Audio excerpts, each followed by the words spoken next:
الحمد لله الذي جعل الحمد مفتاحا لذكره وسببا للمزيد من فضله ودليلا على آلائه وعظمته، ثم الصلاة والسلام على عبده وأمين وحيه وخاتم رسله سيدنا ومولانا أبي القاسم محمد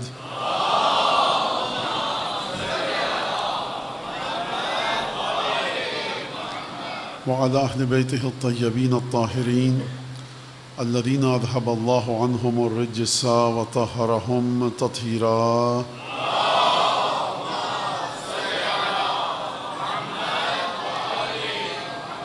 واللعن الدائم على أعدائهم أجمعين. أما بعد، فقد قال الله الحكيم في كتابه المجيد: أعوذ بالله من الشيطان الرجيم، قل الله ثم ذرهم في خوضهم يلعبون. آیت آپ کے سامنے مسلسل جو تلاوت کی جا رہی ہے کہ حبیب ان سے کہہ دو کہ اللہ، اور اس کے بعد چھوڑ دو یہ اپنے لغویات میں، فضول کاموں میں، غلط کام جیسے کر رہے ہیں، وہ کام کہ جن کی کوئی حیثیت نہیں ہے، وہ کام نہ دنیا کا فائدہ ہے نہ آخرت کا، اس میں ان کو چھوڑ دو، ڈوب جائیں، اسی میں غوطہ زن رہیں، غوطہ ور رہیں، اور اسی میں تیرتے رہیں، چلتے پھرتے رہیں. چھوڑ دو کم کو اللہ، اور پھر اس کے بعد اپنا کام کرو. یہ تشریح ایک لفظی اپنی طرف سے. اس آیت سے پہلے والے جو الفاظ ہیں وہ میں آپ کے سامنے پڑھوں اور بات کو پھر اپنی آگے بڑھاؤں. یہ جو آیت ہے، اس آیت کا آخری ٹکڑا ہے جو میں نے آپ کے سامنے آج تک تلاوت کیا: قل اللہ ثم ذرہم فی خوضہم یلعبون. اس لہن کی، اس لب و لہجے کی، اس تیور کی، اس انداز کی، اور یہ ڈکشن جو ہے، یہ قرآن میں میری ناقص رائے کے مطابق شاید یہی ایک آیت ہو کہ جس میں خدا اس طرح سے گفتگو فرما رہا ہے. یعنی کیا مطلب؟ یعنی وہ پیغمبر کہ جس کو خدا نے ہدایت کے لیے بھیجا، وہ پیغمبر کہ جو رحمت للعالمین ہے، وہ پیغمبر کہ جو جہنم سے نجات دلانے کے لیے آیا ہے، وہ پیغمبر جو بشیر ہے، سراج منیر ہے، نذیر ہے، رحمت للعالمین ہے. اس پیغمبر کے ساتھ بھی کوئی ایک مرحلہ، ایک مرتبہ ایسا آتا ہے کہ جب خدا اپنے حبیب کو حکم دیتا ہے کہ حبیب، اب یہ اس لائق بھی نہیں ہے کہ تم ان سے گفتگو کرو، چھوڑ دو ان کو، جانے دو جہنم میں. اور یہ وہی لفظ ہے جو آپ کہتے ہیں ارے حضور مٹی ڈالیے، جائیں جہنم میں، بھاڑ میں جائیں، جو ہمارے اردو میں مختلف الفاظ ہیں. یعنی آپ ذرا سوچئے کہ کون سا ایسا مرحلہ ہوگا کہ جب خدا یہ فرما رہا ہے کہ حبیب اب ان سے گفتگو مت کرو، تم رحمت للعالمین ہو، خدا کی رحمت کے امین ہو، لیکن اس کے باوجود یہ اس لائق نہیں کہ تم ان سے گفتگو کرو، لہٰذا ذرہم فی خوضہم یلعبون. ان کو ان کے باطل خیالات میں ڈوبا رہنے دو، غوطہ رہنے دو. یہ ڈائیو لگا چکے ہیں، ڈوب رہے ہیں، جو کرنا کرنے دو. تو اس کا مطلب کیا ہوا؟ اس کا مطلب یہ نہیں ہے یہاں پر کہ خدا حبیب کو اپنے اختیار دے رہا ہے کہ ہمارا تو مشورہ یہ ہے کہ تم نہ کرو. کہہ رہا ہے حبیب اب ہم تمہیں حکم دے رہے ہیں کہ جو رحمت ہم نے تم کو دے کر زمین پر بھیجا ہے، اب وہ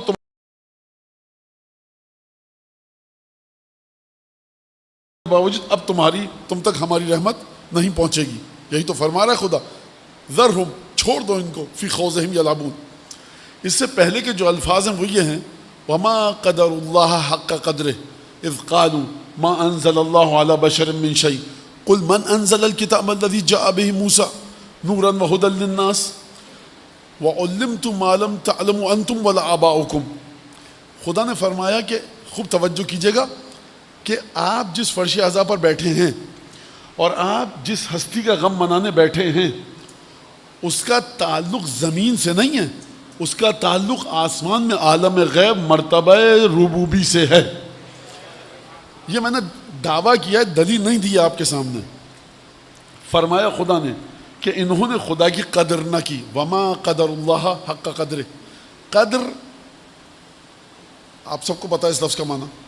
تو میں اردو میں تو اتنا مناسب نہیں ہے، لیکن بہرحال میں چاہتا ہوں کہ اسی لفظ کو استعمال کروں جو آیت میں آیا ہے. میں یہ جملہ کیوں کہہ رہا ہوں؟ کوئی یہ کہہ کہ مولانا نے باریک بینی کے ساتھ، پریسائز توجہ کے ساتھ معنی نہیں کیا، تو مجھے اس کا بالکل اس کی سمجھ ہے، اور میں چاہتا ہوں کہ آسان ترین معنی کروں، مشکل الفاظ کو لاؤں گا تو پھر بچے اور نوجوانوں کے لیے مشکل ہو جائے گی۔ وما قدر اللہ حق قدرے، مفسرین نے کہا ای ما عرف اللہ حق معرفتہ، لوگوں نے خدا کو اس طرح سے نہیں پہچانا جس طرح سے پہچاننے کا حق تھا۔ آیت شروع ہو رہی ہے اس طرح سے، اذ قالوا، چونکہ لوگ یہ کہنے لگے ما انزل اللہ علی بشر من شیء، خدا کبھی کسی انسان پر آسمان سے کوئی پیغام نہیں بھیج سکتا، کوئی وحی نہیں بھیج سکتا، خدا کسی پر کوئی کتاب نازل نہیں کر سکتا۔ خوب توجہ کیا آپ نے، غور فرمایا، خدا کہہ رہا ہے تم نے ہماری معرفت کا حق ادا نہیں کیا۔ کیوں نہیں کیا؟ کیونکہ ہمارے بندے کے اتصال کو ہمارے ساتھ منقطع سمجھا۔ توحید کی معرفت کا حق، توحید کا حق، ربوبیت کا حق تم کب مانو گے کہ خدا ہے؟ آپ کہتے ہیں کہ خدا ہے، میں خدا کو مانتا ہوں، یہ گواہی آپ کی، اس عقیدے کا اعلان کب خدا قبول کرے گا؟ جب خدا کا تعلق خدا کے بندوں کے ساتھ آپ مان لیں اور اس کا اعلان کریں۔ یعنی رسالت کا تعلق ایک پہلو زمین سے تعلق ہے، رسالت کا دوسرا ڈائمنشن اس کا تعلق ہے آسمان سے۔ بھیجا گیا تم لوگوں کے لیے ہے ہمارا پیغامبر، اور اگر تم نے یہ کہا کہ یہ انسانوں پر کب سے خدا کا پیغام نازل ہونے لگا، تو اب یہ بات نہیں کہ تم رسالت کو ٹھکرا رہے ہو، تم ہماری معرفت ہی نہیں رکھتے۔ یعنی جتنی معرفت کا دعویٰ ہے ہمارے نبی کی معرفت رکھو، ہماری معرفت حاصل کر لو گے۔ خوب توجہ کیا، اگر یہاں تک آپ پہنچ گئے، کہا کہ دیکھو اس قالوا، لوگوں نے کہا ما انزل اللہ علی بشر من شیء، خدا نے کسی بھی انسان پر کچھ کبھی نازل ہی نہیں کیا۔ ان سے پوچھو من انزل الکتاب الذی جاء به موسیٰ نورا وہدی للناس، ان سے پوچھو حبیب تمہارے قرآن کو جھٹلاتے ہیں، یہ کہہ رہے ہیں کہ کبھی اللہ نے کسی پر کچھ نازل نہیں کیا۔ ان سے پوچھو کہ موسیٰ پر کس نے توریت کو نازل کیا تھا، جس توریت میں ہدایت تھی، جس میں نور تھا لوگوں کے لیے، وَعَلِّمْتُم مَا لَمْ تَعْلَمُوا أَنْتُمْ وَلَا آبَاؤُكُمْ، اور تمہیں وہ سب کچھ سکھایا گیا جس کا نہ تم علم رکھتے تھے نہ تمہارے آباء و اجداد۔ اور اس کے بعد کا قُلِ اللَّهُ ثُمَّ ذَرْهُمْ فِي خَوْضِهِمْ يَلْعَبُونَ، حبیب ان سے کہو کہ اللہ ہے اللہ، اور اس کے بعد چھوڑ دو کہ اپنے تمام بے مصرف اور بے تکی حرکتوں میں یہ ڈوبے رہیں۔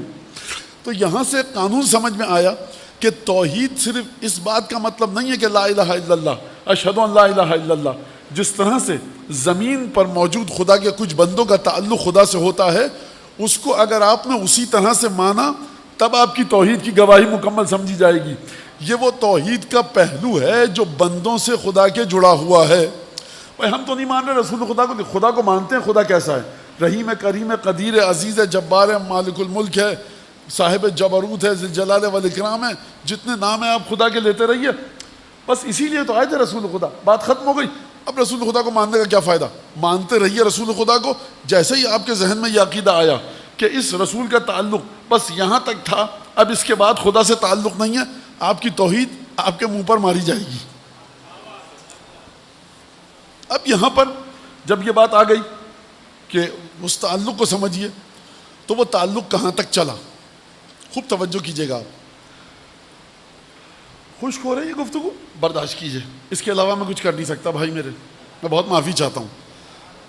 جتنا تھوڑا بہت، بہرحال آپ مجھ سے کہیں زیادہ آپ کو ثواب مل رہا ہے، مجھ سے کہیں زیادہ، کیونکہ آپ اپنا پورا دن گزار کے یہاں آئے ہیں، اور ظاہر سی بات ہے کہ جو گرفتاریاں، پریشانیاں، مشکلات آپ کے ساتھ ہیں، کاروبار زندگی ہے، وہ ہم اس طرح سے نہیں ہیں۔ بہرحال خدا کو علم ہے ان تمام چیزوں کا، تو میں آپ کا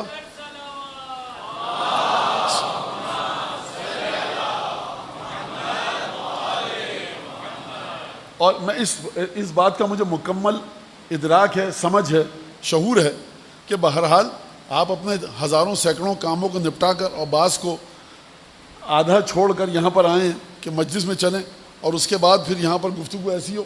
لیکن کیا کیا جائے کہ آیات کے ذریعے، حدیثوں کے ذریعے گفتگو ہونی چاہیے۔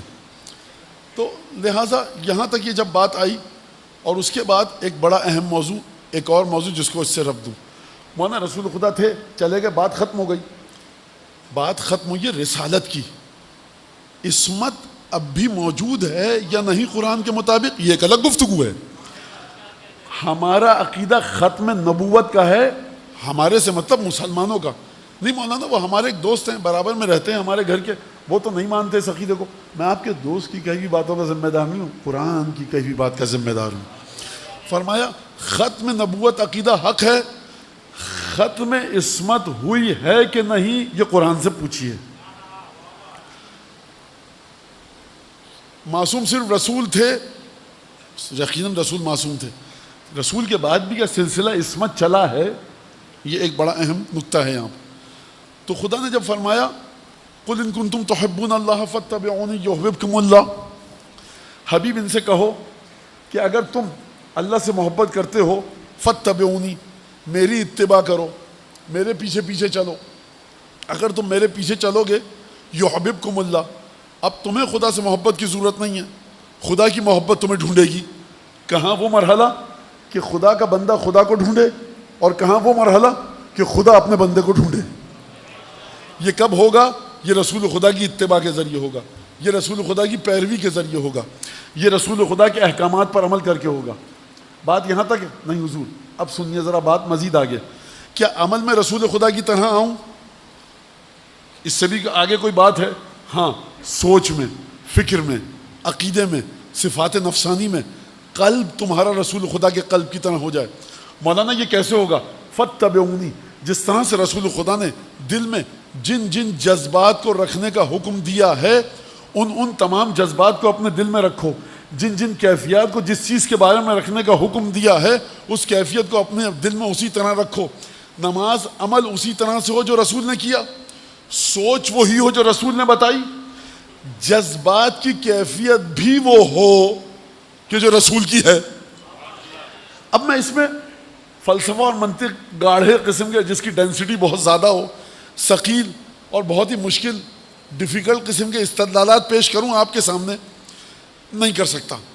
بچے ہیں، میری بچیاں اور بیٹیاں ہیں، میرے بچے یہاں موجود دیکھ رہا ہوں، میں ان کو آسان استدلال کروں جو بچپن سے آپ کے ماں باپ نے آپ کو سکھایا ہے، جو بچپن سے آپ کو ذاکرین نے سکھایا ہے، شب جمعہ کی مجلس میں آپ سیکھتے ہیں، شاید اسی مسجد میں، شاید کسی اور امام باڑے میں، کہ کیفیت تمہارے دل کی رسول کی طرح ہو۔ اگر نہیں ہوگی خدا کی محبت تم تک نہیں آ سکتی۔ خوب توجہ کیجئے گا، کہاں خدا کی محبت کو آپ ڈھونڈیں اور کہاں خدا اپنی محبت کو لے کر آپ کو ڈھونڈے کہ میرے بندے کہاں ہے تو، میں تجھ سے محبت کرنا چاہتا ہوں، آ میرے راستے میں۔ تو کب ہوگا؟ جب آپ کا دل رسول خدا کے دل کی طرح ہوگا۔ ہر چیز کے بارے میں جو جذبات ہیں آپ کے، وہ رسول خدا کے جذبات کی طرح ہونے چاہیے۔ حجر اسود کو چومتے وقت گھن آئی، ناقص الایمان۔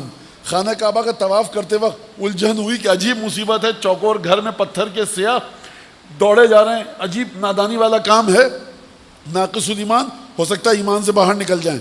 صفا و مروہ کے درمیان دوڑے، عجیب فضول کام ہے، کر رہے ہیں، شیطان کو کنگریاں، عجیب بیکار کام ہے۔ نہیں، وہی جذبات رکھو روایت میں دیکھ کر جو رسول خدا کے دل میں تھے۔ واضح ہو رہی ہے بات؟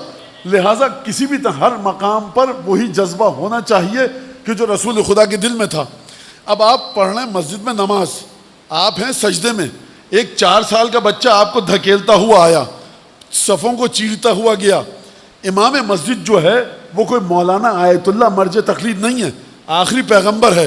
یہ بچہ چلتا ہوا گیا، دھم سے پھان پڑا امام جماعت جو کہ رسول ہے اس کی پشت پر، یہ ہے اس کا نانا، یہ ہے اس کا نواسا، رسول خدا سبحان ربی الاعلی و بحمدہ، 1 دفعہ، 2 دفعہ، 3 دفعہ، 4 دفعہ، 5 دفعہ، 10 دفعہ، 70 دفعہ، کتنی دفعہ، کیا دفعہ؟ محدثین نے کیا لکھا ہے کتنی دفعہ؟ بعض اصحاب اٹھے کہ رسول خدا سجدہ طویل کیوں ہو گیا؟ تو اب میں اصحاب کی نماز پر گفتگو نہیں کرنا چاہتا کہ کیوں انتظار نہیں کیا سجدے سے اٹھنے کا، یہ اصحاب جانے، رسول جانے، رسول کا خدا جانے۔ لیکن اٹھے، دیکھا پشت پر حسین ہے، دوبارہ سجدے میں چلے گئے۔ اب سوال یہ کہ جب اس سجدے سے اٹھے، مولا کو دیکھا، سجدے میں گئے، دل کی کیفیت ان کی کیا تھی؟ قصہ سن کے آپ کے دل کی کیفیت کیا ہے؟ اگر یہ دیکھا عجیب یہ کیا سلسلہ ہے، بچے کو ادب نہیں ہے، نماز ہو رہی ہے، رسول خدا خاتم النبیین ہے، تمہارا رسول تو 10 دفعہ 20 دفعہ 30 دفعہ سجدے کو طویل کرے، تو سجدے سے اٹھتے وقت جو کیفیت تھی مولا کو دیکھ کر، سید الشہداء کو دیکھ کر، کیفیت وہی ہونی چاہیے جو رسول خدا کی تھی. تب جا کر آپ کو محبت خدا ڈھونڈے گی. اب یہاں سے عصمت کا کیا تعلق ہے؟ رسالت ختم ہو گئی، عصمت جاری ہے. یہ قرآن کا عقیدہ ہے اور یہ ہمارے مکتب کا بھی عقیدہ ہے کہ عصمت جاری ہے. کیسے جاری ہے؟ سرکار خدا نے فرمایا ان کنتم تحبون اللہ فاتبعونی یحببکم اللہ. اگر تم اتباع کرو گے رسول کی تو اب تمہیں محبت کرنے کی ضرورت نہیں ہے، خدا تم سے محبت کرے گا. یحببکم اللہ ویغفر لکم ذنوبکم، اور تمہارے سارے گناہ معاف کر دے گا. اس کا مطلب یہ ہے اگر کوئی مکمل طریقے سے تأسی، اتباع، پیروی رسول پر آ جائے، صرف عمل کی حد تک نہیں، افکار، سوچ، عقائد کی حد تک، دل کے جذبات رسول خدا کے جذبات کی طرح ہوں.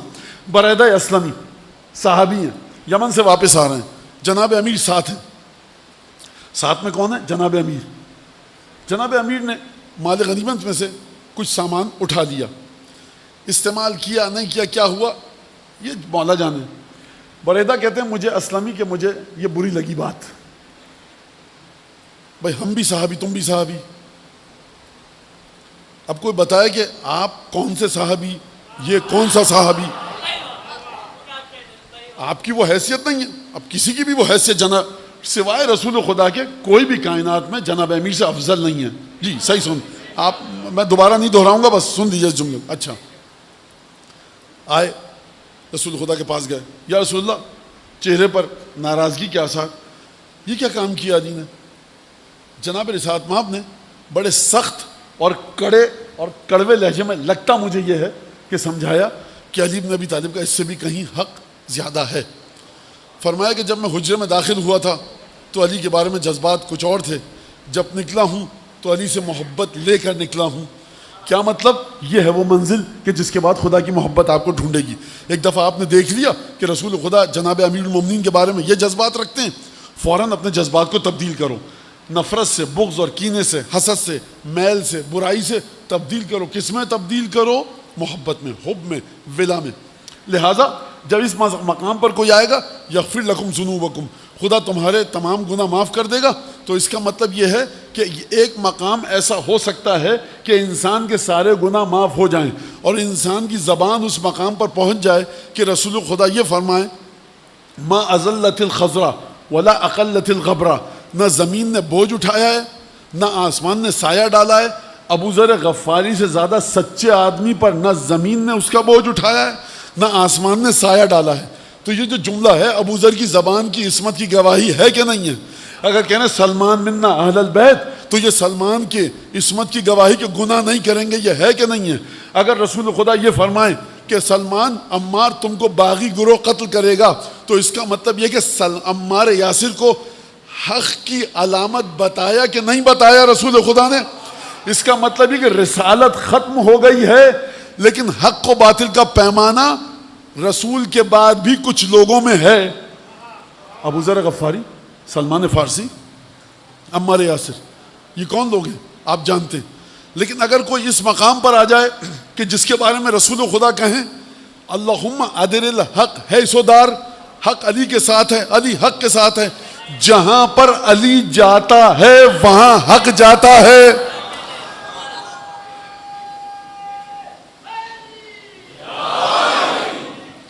لہٰذا اس کا مطلب یہ ہوا کہ جناب امیر المومنین کی ذات وہ ہے کہ کئی دفعہ پہلے بھی آپ کے سامنے پیش کر چکا، آپ حق کے پیچھے چلتے ہیں، حق جناب امیر کے پیچھے چلتا ہے. اس کا مطلب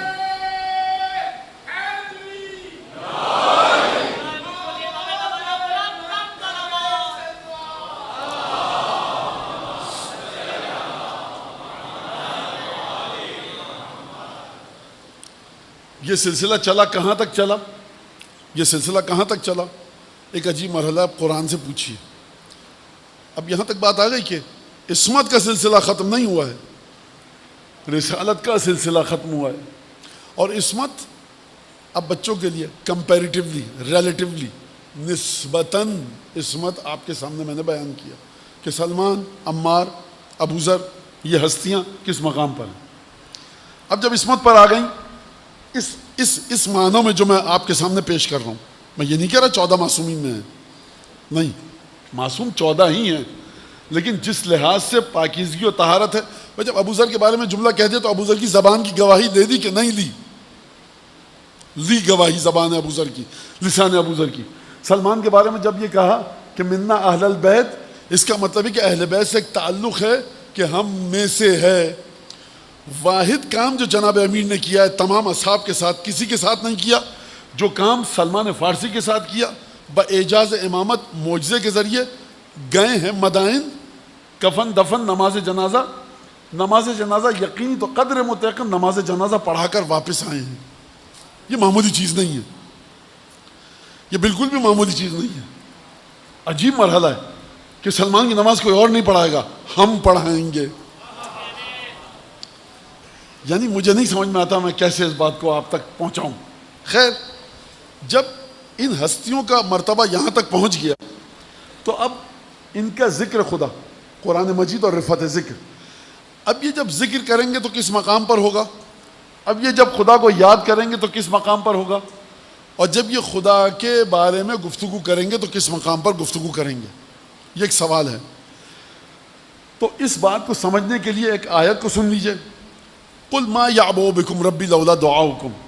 حبیب ان سے کہو کہ اگر تم لوگوں کی دعائیں نہ ہوتی تو خدا تم پر کوئی توجہ نہیں کرتا. خدا کیا کرے گا؟ تمہارا حیثیت نہیں ہے تمہاری کوئی.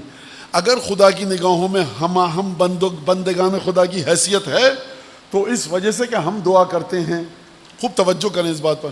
آپ سب دعا کرتے ہیں، خدا آپ کی طرف توجہ کرتا ہے. آپ کے گھر میں بچے ہیں، بچیاں ہیں، بیٹیاں ہیں، بیٹے ہیں، بزرگ ہیں، خواتین ہیں، مرد ہیں، وہ دعا کرتے ہیں، مناجات کرتے ہیں، خدا آپ کی جانب توجہ کرتا ہے. یہ قرآن مجید کا اعلان ہے. ما یعبؤ بکم ربی لولا دعاؤکم. حبیب ان کو بتاؤ کہ جو ہم توجہ کرتے ہیں دعاؤں کی وجہ سے کرتے ہیں. تو اب یہ جو کس کی دعاؤں کی وجہ سے؟ بھائی جتنا میرے وجود میں رسول خدا کے وجود کے ساتھ، جتنا میرا لیول آف ایگزسٹنس رسول خدا کے لیول آف ایگزسٹنس سے جڑا رہے گا، جتنی میری روح رسول خدا کی روح سے جڑی رہے گی، اتنا ہی زیادہ میری دعا کے بعد خدا مجھ پر اپنی عنایتیں کرے گا. اس میں کوئی شک نہیں ہے نا؟ جتنی آپ کی روح جڑی ہوئی ہے رسول خدا سے، بڑی شدت کے ساتھ، طاقت کے ساتھ، مضبوطی کے ساتھ جڑی ہوئی ہے، اتنا ہی زیادہ خدا آپ پر نگاہ کرے گا. اب اگر کسی کے بارے میں رسول خدا یہ فرمائیں کہ تمام اہل تسنن اور اہل تشیع، شیعہ سنی، تمام علماء نے اس کو نقل کیا ہو، المہدی من ولدی، جو مہدی 12واں آئے گا میرا خلیفہ، وہ میری اولاد میں سے ہوگا، اسمہ اسمی، اس کا نام میرے نام کی طرح ہوگا، خلقہ خلقی، اس کا اخلاق، اس کی رفتار، اس کی مورل ویلیوز، اس کی ذات کی خصوصیات میری ذات کی طرح ہوں گی. نہیں کہا، فرمایا اس کا اخلاق میرا اخلاق ہے. یعنی ہو بہو میں وہ ہوں، وہ میں ہے. اب اس کا مطلب یہ ہے کہ اس دور میں اگر آپ کی جانب خدا توجہ کر رہا ہے تو کس کے صدقے میں کر رہا ہے؟ اس ہستی کے صدقے میں کہ جو عالم غیب میں ہے. جب وہ ہستی جو عالم غیب میں ہو ظہور کرے گی. آج مجھے نہیں پتا آج ہمارا آقا اور مولا 12واں کس جگہ پر نماز شب کے وقت پہ ہوں گے. کربلا میں ہوں گے، نجف میں ہوں گے، شمالی امریکہ میں ہوں گے، مشہد میں ہوں گے، دمشق میں ہوں گے، بی بی زینب کے روضے کے پاس، مجھے نہیں پتا. لیکن آج جب مولا دعا کریں گے، اور ہر روز جو مولا دعا کرتے ہیں، تو کون کون اس میں شامل ہوگا، کون کون شامل نہیں ہوگا. اگر قانون عمومی جنرل لا آپ نے ایکسٹریکٹ کیا، قرآن سے نکالا کہ تم جتنا زیادہ تمہاری روح کا تعلق رسول خدا کے ساتھ ہوگا اور تم جتنا زیادہ گڑ گڑا کر دعا کرو گے، خدا اتنی توجہ تمہاری طرف کرے گا. آپ کا جتنا تعلق رسول خدا کے ساتھ ہوگا اتنی آپ دعا کریں گے، اسی دعا کی بدولت خدا آپ کی جانب اپنی نظر کرے گا. اب اگر کوئی ہستی ایسی ہو کہ وہ رسول خدا ہو، جس کی روح ہو بہو تصویر ہو رسول خدا کی. رسول خدا یہ نہیں کہہ رہے خلقہ کا خلقی، میرے اخلاق کی طرح مہدی کا اخلاق ہے، نہیں یہ نہیں کہا خلقہ خلقی، میرا اخلاق ہی اس کا اخلاق ہے۔ تو اب مجھے یہ بتائیے، اگر آپ کو رتی برابر جگہ مل جائے امام کی دعا میں تو پھر خدا آپ کی جانب کس طرح سے نگاہ کرے گا؟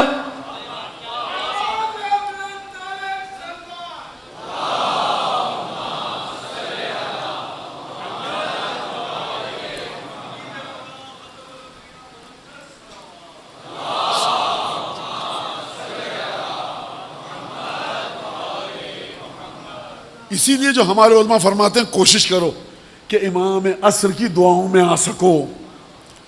جب امام عصر کا نام آتا ہے تو ایک لمبی چوڑی بحث تفصیل کے ساتھ چل پڑتی ہیں، اور وہ بچوں کے ذہن میں ہے کہ ظہور کی تیاری پر بھی بات ہوتی ہے۔ دیکھیے ایک بات بتا دوں، ظہور کی تیاری آپ کو جو کرنی ہے اس میں کہیں بھی یہ چیز نہیں ہے کہ آپ جا کر کمپیوٹر سیکھیے، آپ جا کر ڈگریاں لیجئے، آپ جا کر ہوائی جہاز اڑانا سیکھیے۔ امام آئیں گے پائلٹ کی ضرورت ہوگی، کیا کہوں میں؟ بھائی آنے والے کو پتہ ہے نا مجھے کس کی ضرورت ہوگی۔ میں ایک چھوٹی سی مثال دوں، دیکھیے آپ پڑھیے، خوب جی لگا کر پڑھیے، اے سی سی اور پتہ نہیں اے سے لے کر زیڈ تک جتنے بھی الفابیٹ ہیں، جتنی بھی ڈگریاں ہیں لیجئے۔ مولانا لکھ پتی ہیں کروڑ پتی بن جائیں، ارے آپ کروڑ پتی ہیں ارب پتی بنیے، ارب پتی ہیں کھرب پتی بنیے، جگر اور دل بھی لائیے مولا کے راہ میں خرچ کرنے کے لیے۔ خوب توجہ، دو باتیں ہیں مولانا یہ ہم کو سیکھنا چاہیے، امام آئیں گے تو نیورو سرجن کی ضرورت ہوگی۔ واللہ ایک روایت میں نہیں میں نے دیکھا، اگر کسی نے دیکھا مجھے بتایا، میں کل اپنی غلطی کا اعتراف کر لوں گا۔ دیکھیے سلونی ایک ہی ہستی نے کہا تھا، اس سلونی کے بعد 11 بیٹوں میں سے کسی نے نہیں کہا اس انداز سے جس طرح سے دادا نے کہا۔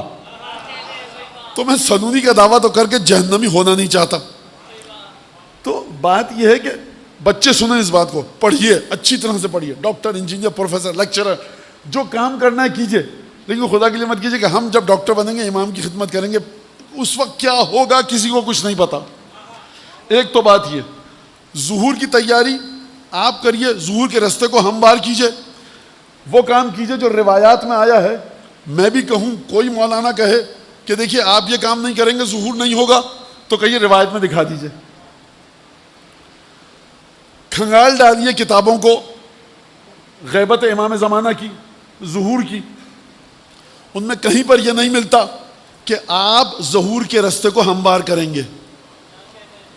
یہ امر الہی ہے، اگر خدا چاہے گا لو لم یبقى من عمر الدنیا الا یوم واحد، معصوم فرماتے ہیں اگر دنیا کی عمر میں ایک دن بھی باقی رہ گیا ہو، اب مومنین پریشان کہ ظہور نہیں ہوا، لطول اللہ ذلک اليوم، خدا اس 24 گھنٹے کے ایک دن کو اتنا طویل کرے گا کہ اسی ایک دن میں سب کا سب کچھ ہوگا۔ ظہور کی تیاری کے حوالے سے جو ہم کو ملتا ہے وہ یہ، پہلی چیز یہ کہ امام عصر کے لیے دعا کیجئے، دوسری چیز معرفت کو حاصل کیجئے، دعاؤں کی تلاوت کیجئے، تیسری چیز انتعاش المؤمنین، نعش المؤمنین، مومنین کو ایلیویٹڈ کیجئے، مومنین کو اٹھائیے، بتعلیم ما ہوا محتاج الیہم، عام انسان ہو مومنین کو وہ کچھ سکھاؤ جس کے وہ محتاج ہیں، جو امام کی معرفت سے دور ہے اس کو معرفت سکھائیے۔ راوی آتا ہے امام کے پاس پریشان ہے، اگر ظہور ہو گیا تو میں کیا کروں گا؟ امام کہتے ہیں اذا عرفت هذا الامر، اگر تجھے ہماری معرفت ہو چکی ہے اور تو ہم کو پہچان چکا ہے، لا یضرک تقدم هذا الامر ام تاخر، اگر تو ہماری معرفت کو پا چکا ہے تو تجھے نقصان نہیں پہنچا سکتا کہ ظہور جلدی ہو یا دیر سے ہو۔ تیسری بات کہ میں آؤں اس ذکر پر کہ جو میں آپ کے سامنے پیش کرنے والا ہوں، تیسری بات یہ، ہر اس شخص کو اچھا مت سمجھیے جو امام زمانہ کا نام لے۔ ہو سکتا ہے امام کی بیسک فنڈامنٹل پرائمریلی لیول پہ جو باتیں ہم کو سکھائی گئی ہیں اس کے خلاف ہو وہ۔ کوئی بھی آپ کو اپنی طرف کھینچے گا شمر اور یزید کا نام لے کے نہیں کھینچے گا، آپ کو کھینچے گا امام کا نام لے کر۔ بہت اچھی بات ہے امام کا نام لے رہا ہے، لیکن اور اس کا جو پرسیپشن ہے، اس کا جو زاویہ نگاہ امامت کے بارے میں وہ بتا رہا ہے. لیکن نوجوان بچوں کو لازم ہے کہ پوچھیں یہ جو آپ بتا رہے ہیں ظہور ایسے ہوگا ایسے نہیں ہوگا، ظہور کی تیاری ایسے کرو ویسے نہیں کرو. یہ روایات لا کر دکھائیے کہ جہاں پر یہ لکھا ہوا ہو. خوب توجہ کیجیے گا. اسی شہر میں کسی زمانے میں اور اسی خطے میں جناب مرحوم ابو الحسن حافظیان تھے، اور صدر میں، اب مجھے نہیں مناسب دیتا کہ میں محل وقوع بتاؤں اس کا، بہرحال اسی صدر میں دکان تھی چائے کی، اور نہایت عجیب و غریب علوم کے ماہر تھے.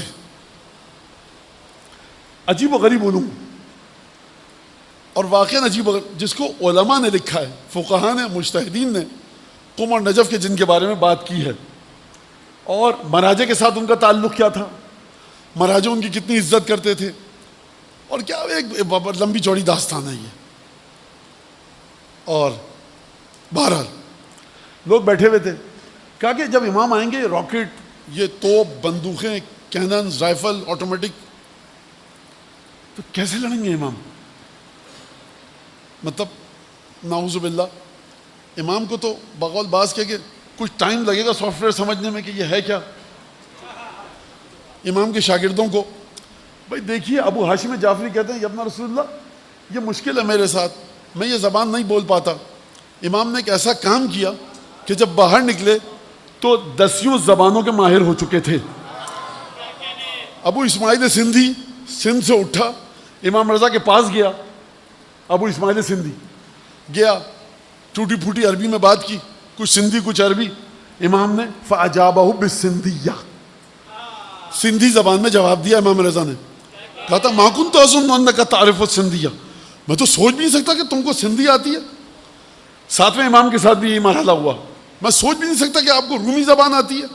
امام نے کہا کہ اگر میں تجھ سے اچھی تیری زبان نہ بولوں فما فضلی علیک، تو میری تجھ پر برتری کیا ہے.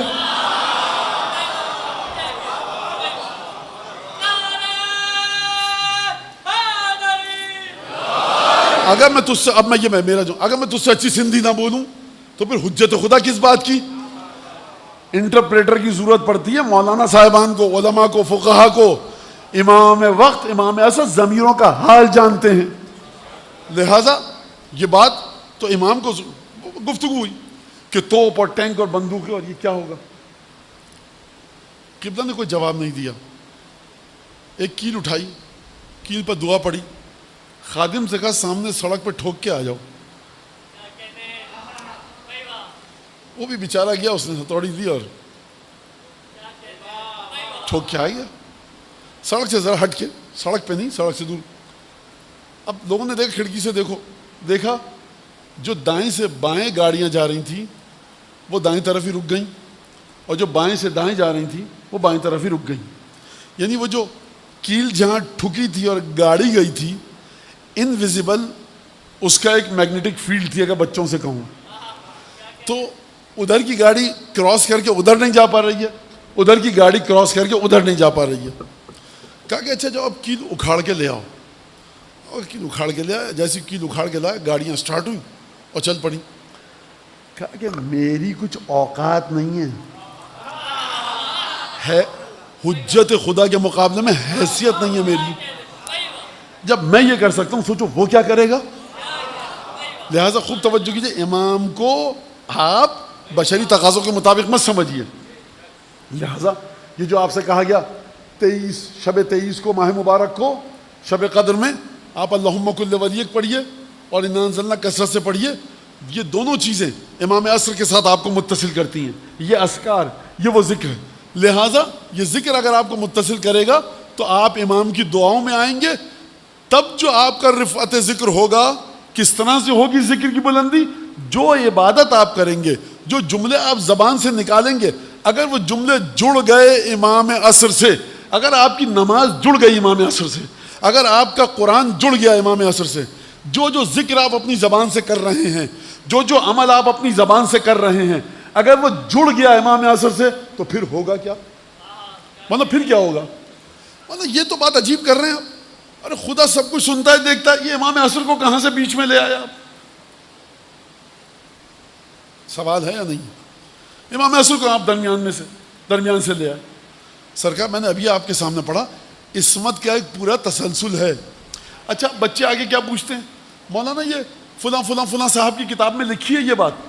اچھا فلاں فلاں فلاں صاحب جب اپنے بچوں کو سکھاتے ہیں تو کہتے ہیں آپ کی کتاب میں لکھا ہوا ہے یا نہیں لکھا ہوا.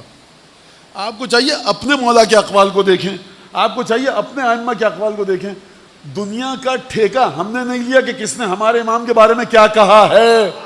ہمیں اصول کافی کو دیکھنا ہے, بہار الانوار کو دیکھنا ہے, جامع کبیرہ کو دیکھنا ہے, امین اللہ کو دیکھنا ہے, آل یاسین کو دیکھنا ہے, قرآن کو دیکھنا ہے. ہمیں خیبر خندق بدر احد حنین کے میدان کو دیکھنا ہے, شب ہجرت بستر کو دیکھنا ہے, ہمیں کربلا کو دیکھنا ہے, سامرہ کاظمہ نجف سامرہ مشہد کو دیکھنا ہے. دنیا کو آپ کیوں دیکھ رہے ہیں؟ خدا کہہ رہا ہے قل اللہ ثم ذرہم فی خوضہم یلعبون. ارے کہو خدا, اس کے بعد چھوڑ دو سب کو. آپ بھی اسی طرح سے دیکھیے. اچھا جب امام کو دیکھا جائے گا, اب ایک آیات ہیں, میں ان آیات کو حذف کر رہا ہوں کیونکہ وقت کم ہے. اب اگر آپ کا ذکر امام کے ذکر سے جڑ جائے گا تو امام کے ذکر کی کیا قدر و قیمت ہے. اگر آپ کو سمجھنا ہے امام کے ذکر کی کیا قدر و قیمت ہے تو چلیے زیارت آل یاسین. سلام علیکہ, سلام علی آل یاسین, سلام ہو آل یاسین پر. آل یاسین کون؟ یاسین رسول خدا, آل یاسین آل رسول خدا. سلام ہو آل رسول خدا پر. السلام علیکہ, عجیب جملہ ہے. سلام علی آل یاسین, السلام علیکہ یا داعی اللہ و ربانی آیاتہ. سلام ہو آپ پر اے امام زمانہ, آپ خدا کی طرف دعوت دینے والے ہیں, اور آیتیں آپ کے وجود کے صدقے میں اپنے معنی اور مضمون کو پائیں گی. مولانا یہ کیا کہہ دیا؟ آپ زیارت امین اللہ میں پڑھتے ہیں نا اشہد انک قد اقمت الصلاۃ. مولا آپ نے نماز کو قائم کیا. جب آپ کے پاس مکبر نماز پڑھتے ہیں ایک آواز آتی ہے قد قامت الصلاۃ, نماز قائم ہو گئی. اس سے پہلے کیا ہوتی ہے نماز؟ نہیں, جماعت بیٹھی ہوتی ہے, زمین پر ہوتے ہیں. قد قامت الصلاۃ, تمام کے تمام لوگ کھڑے ہو جاتے ہیں. نماز اب قائم ہوئی ہے. نماز کب قائم ہوگی؟ جب جناب امیر پڑھیں گے. جناب امیر نماز کو حیات دیں گے, جناب امیر نماز کو زندگی دیں گے. اشہد انک قد اقمت الصلاۃ, اے جناب امیر آپ نے نماز کو قائم کیا. اگر آپ نہ پڑھتے نماز اور آپ کی اولادیں نہ پڑھتی, آپ کی زوجہ نماز نہ پڑھتی, یہ نماز بے جان مردہ کی صورت میں رہتی.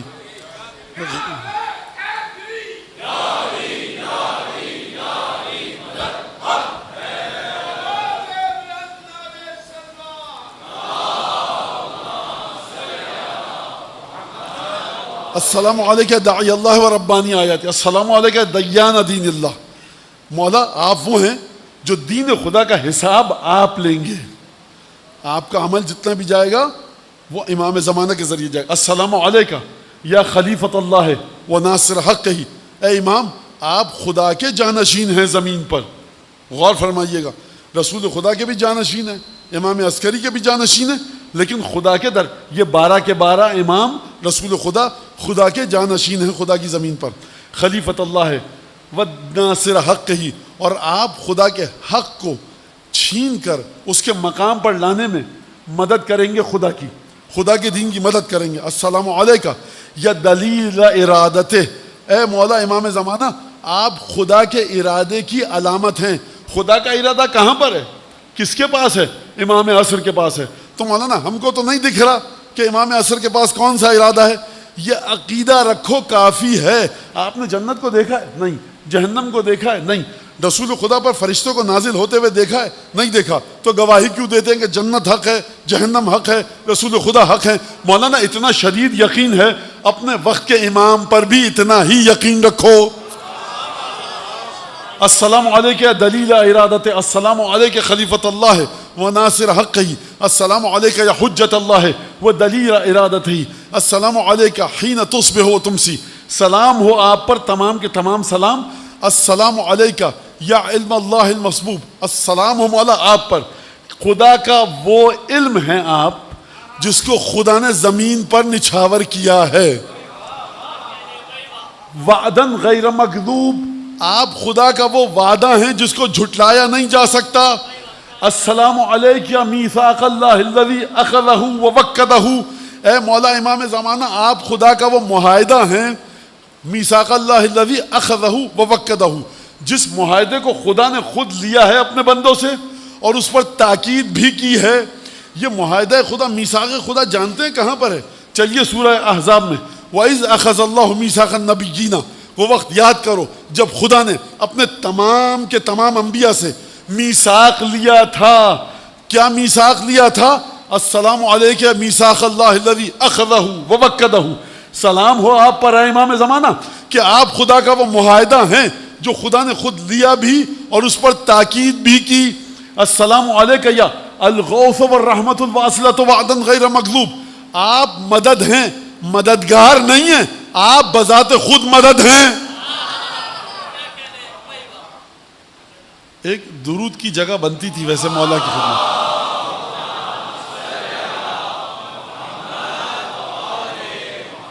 اچھا یہ جو اس کو کہا گیا نا زیارت آل یاسین, یہ تو امام کی شان ہے, امام کا طور طریقہ ہے. ہم جیسا آدمی اگر کہے گا, مجھ جیسا, تو یہ زیارت تو لگتا ہے کہ تکلفاً کہا جاتا ہے. در حقیقت یہ تڑپ ہے, کسک ہے, ہوک ہے, ہلچل ہے, اظہار عشق ہے امام زمانہ کی بارگاہ میں اپنا. یہ بات ہی دوسری ہو رہی ہے. کتنی محبت کرتے ہو اپنے امام وقت سے کہ جو منتقم خون سید الشہداء ہے. ایک اور جملہ بتاؤں امام زمانہ کے بارے میں. سید الشہداء نے امام سجاد کو وصیت کی جاتے جاتے, یا علی ولدی لا یسکن دمی حتی یبعث اللہ المہدی. بیٹا سید سجاد سنو, میرا جو خون بہایا جائے گا نا کربلا کے میدان میں, اسی طرح سے بے چین رہے گا جب تک کہ خدا 12ویں کو یعنی مہدی کو ظاہر نہ کر دے. یعنی سید الشہداء کا خون بے چین ہے, تڑپ رہا ہے کہ کب میرا مہدی آئے گا, تب جا کر امام کو سکون ملے گا خون کو امام کے. اب اس کی تشریح کیا ہے چھوڑ دیجئے پھر کسی اور وقت. اس کے بعد گفتگو ختم ہوئی. اب دیکھیے اب امام زمانہ کے وجود کے بارے میں گفتگو ہو رہی ہے. السلام علیک حین تقوم, السلام علیک حین تقعد, السلام علیک حین تصلی, السلام علیک حین تقنت, السلام علیک حین تصبح وتمسی, السلام علیک حین تحلل وتکبر, السلام علیک حین تصلی وتقنت, السلام علیک حین تصبح وتمسی, السلام علیک فی آناء اللیل واطراف النہار. اے میرے امام, اب دیکھیے یہ وہ نہیں ہے کہ آپ بڑے تکلف سے بات کریں, تمہارا امام ہے. اگر یہ کہا جا رہا ہے قل اللہ ثم ذرہم فی خوضہم یلعبون, تم سے کہا جا رہا ہے کہ پھاند پڑو, فنا کر دو اپنے آپ کو خدا کے وجود میں, تو یہ کیسے فنا ہوگا؟ یاد رکھیے ایک رستہ ہے, اس کے علاوہ سارے رستے باطل ہیں. وہی ہستی کہ جو عالم غیب میں ہے, حجت ابن الحسن, اس کی ذات میں جو فنا ہوگا وہ خدا کی ذات میں فنا ہے. جو اس کے مطابق چلے گا. دین کا نام کیا ہے آپ کے؟ اسلام, تشیع نہ, دین کا نام ہے حجت ابن الحسن.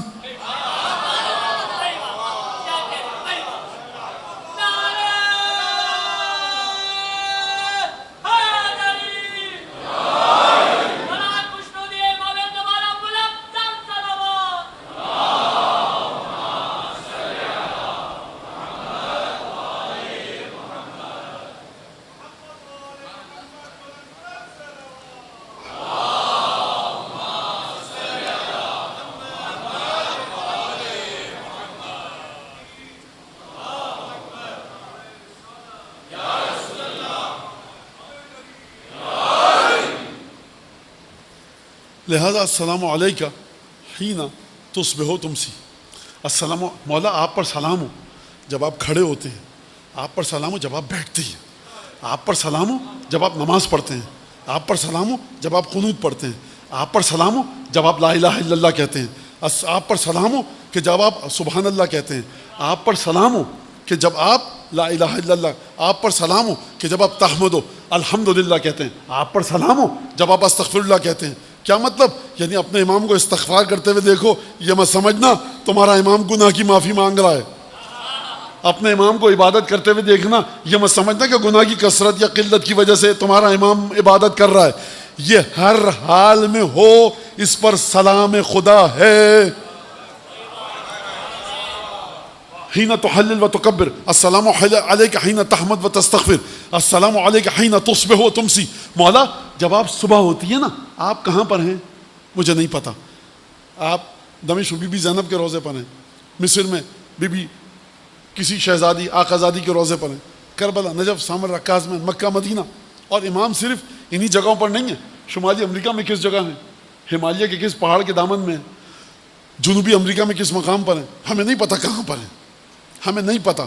جہاں بھی ہیں، جب آپ جس ٹائم، بچوں کے لیے جس ٹائم زون میں بھی تمہارا امام ہوتا ہے نا، جب وہاں صبح کا سورج طلوع ہوتا ہے، السلام علیکہ حین تصبحو، جب آپ کے اوپر صبح کا سورج طلوع ہوتا ہے تو مولا سلام ہے. کس کا سلام ہے؟ آپ کا سلام ہے؟ نہیں. یاد آیا آپ کو درود والی مجلس میری؟ اگر سمجھا کہ رسول خدا میرے درود کے محتاج ہیں، تم نے درود ہی نہیں پڑھا. ایمان رکھو کہ طہارت ان تک وہاں سے آئی ہے. ہمارے نہ درود کی ضرورت ہے، نہ نمازوں کی، نہ زیارت کی، نہ نذر کی، نہ ماتم کی، نہ گریہ کی. اگر ضرورت ہے تو تم کو ہے، اس کو نہیں ہے.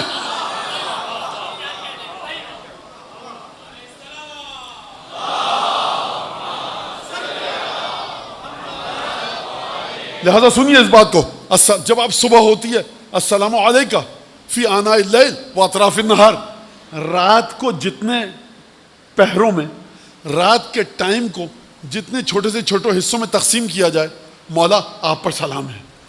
دن کے حصوں کو جتنا تقسیم کیا جائے چھوٹے سے چھوٹے حصوں میں، آپ پر سلام ہے. سارے سلام ہو گئے نا؟ نہیں. اگلا جملہ سنیے، السلام علیکہ بجوامع السلام. مولا سلام ایک ہے، لیکن اس کے جتنے کلرز ہیں نا، اس کے جتنے ڈائمنشن ہیں، جو تصور ہم کر سکتے ہیں، جو نہیں کر سکتے، وہ سب کا سب آپ کی ذات پر نثار ہے. لہذا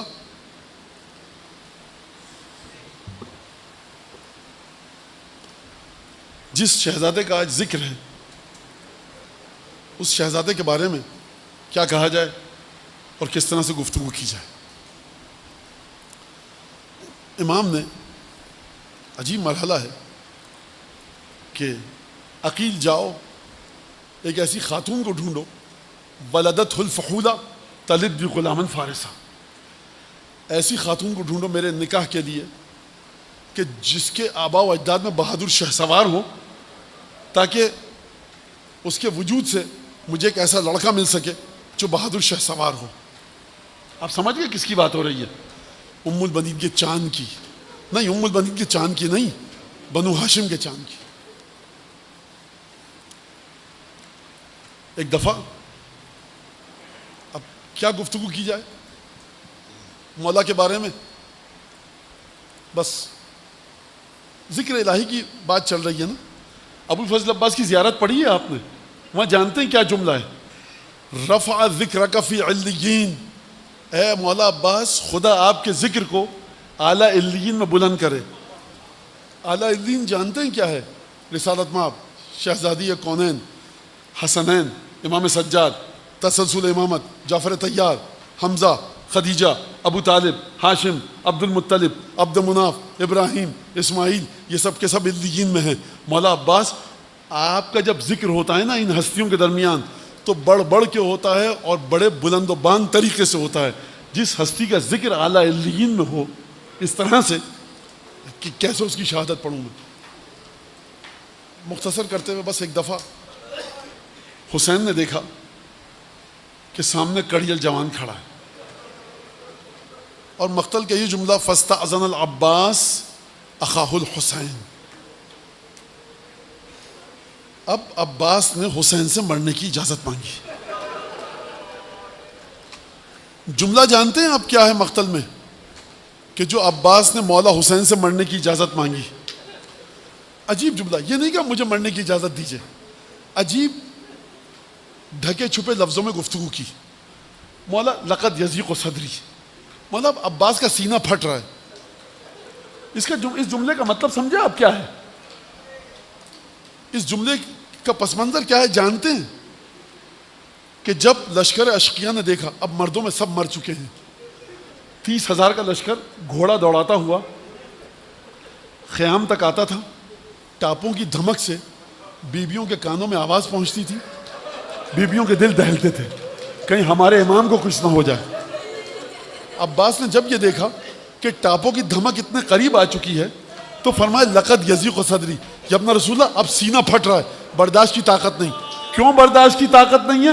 اس وجہ سے برداشت کی طاقت نہیں ہے کہ عباس جیتے جی یہ دیکھے کہ شہزادیاں سیدانیاں ڈریں اور عباس زندہ رہے. مولا نے عجیب جملہ کہا فَاطْلُبْ لِهَٰؤُلَاءِ الْأَطْفَالِ قَلِيلًا مِنَ الْمَاءِ. عباس جا رہے ہو بچوں کے لیے تھوڑا سا پانی لے لو. علم اٹھایا، مشکیزہ حمائل کیا، تلوار ہاتھ میں لی، ذوالجناح پر بیٹھے اور ذوالجناح پر بیٹھ کر میدان کا رخ نہیں کیا، نہر کا رخ کیا. میں کہوں گا ذوالجناح پہ بیٹھ کے عباس نہیں گئے فرات تک، زینب کی جان نکل چکی ہے.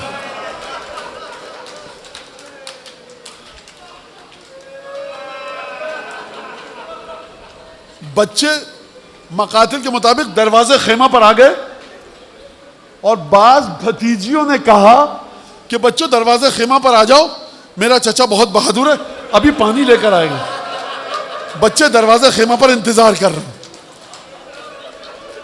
دیکھیے قاسم نے ازرق شامی کے پہلوانوں کو، بیٹوں کو بلایا، ایک ایک پہلوان کو بلایا. قاسم نے جنگ کی ہے، علی اکبر نے جنگ کی ہے پہلوانوں کو بلا کر. عباس نے کام نہیں کیا. کیوں؟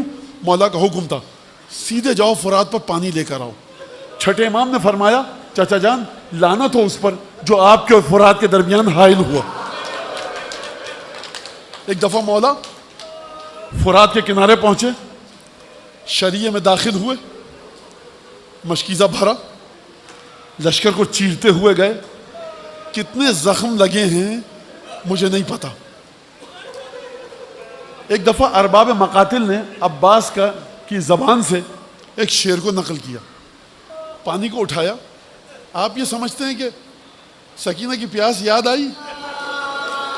سکینہ کی پیاس کو بھولے کب تھے مولا جو پیاس یاد آتی. عباس نے ایک جملہ کہا یا نفسو امن بعد الحسین ہونی وبعدہ لکنت ان تکونی هذا حسین وارد المنونی وتشربین بارد البعینی تاللہ ما هذا خصال دینی. اے عباس کیا تیرا ارادہ ہے کہ حسین کے بعد بھی زندہ رہے گا؟ عباس اگر تو بچ گیا نا اور حسین کے بعد زندہ رہا تو حسین کے بعد زندگی میں کوئی مٹھاس نہیں. عباس کیا تو پانی پیے گا؟ تو پانی پینا چاہتا ہے؟ اس حال میں پانی پیے گا کہ فاطمہ کا بیٹا اس کے ہونٹ خشک ہو چکے ہوں، کیا تو پانی پیے گا؟ اور یہ کہہ کر فرات پر پانی کو دے مارا تاللہ ما ھذا خصال دینی. خدا کی قسم میرا یہ دین نہیں ہے. میں جملے کا ترجمہ کروں، شیر ام البنین کی تاثیر نہیں ہے. یہ تشریف فرما ہوئے ذوالجناح پر، ایڑ لگائی، اب جنگ نہیں کر رہے، درخت کھجور کے درختوں کی اوٹ لے کر مولا خیمہ گاہ کا رخ کر رہے ہیں. کیوں؟ سکینہ پیاسی ہے، رقیہ پیاسی ہے، حسین کی بہنیں پیاسی ہیں، سیدانیاں پیاسی ہیں. جلد از جلد جا کر میں پانی پہنچاؤں. ایک دفعہ اچانک ایک آواز آئی واللہ ان قطعتم یمینی انی احامی ابدا عن دینی وعن امام صادق الیقینی نجل النبی الطاہر الامینی. تم لوگ اگر میرا دائیں ہاتھ بھی کاٹ دو گے میں اپنے امام کی مدد کرتا رہوں گا. حسین کے کانوں میں شاید آواز پہنچی یعنی بھیا عباس کا دائیں ہاتھ قطع ہو گیا. آگے بڑھے، بائیں ہاتھ منقطع ہوا، کئی سو تیر چلے، مشکیزے پر لگے، مشکیزہ چھدا، پانی بہا. میں ایک جملہ کہوں تم سے، ایک مجتہد کا جملہ ہے، فقیہ کا جملہ ہے. وہ فقیہ یہ کہتا ہے اگر عباس کے ہاتھ سالم ہوتے مشکیزہ بہہ چکا ہوتا، ام البنین کا چاند تلوار اٹھاتا، گھوڑے کا رخ موڑتا، لشکر یزید سے جنگ کرتا، مر جاتا، خیمے نہیں جاتا. اگر ہاتھ کٹ چکے ہوتے مشکیزہ صحیح و سالم ہوتا، کسی طرح رینگتے ہوئے سینے کے بل رگڑ کھا کر خیمے تک پہنچتا. مجھے یہ بتاؤ تمہارا مولا کرے تو کیا کرے؟ ہاتھ قطع ہو چکے ہیں، مشکیزہ چھٹ چکا ہے. فبقیہ علی فرسہ متحیرا صلی اللہ علیہ یا ابا الفضل عباس. اے علی نجف سے اٹھو، کربلا تمہارا بیٹا ہاتھ تو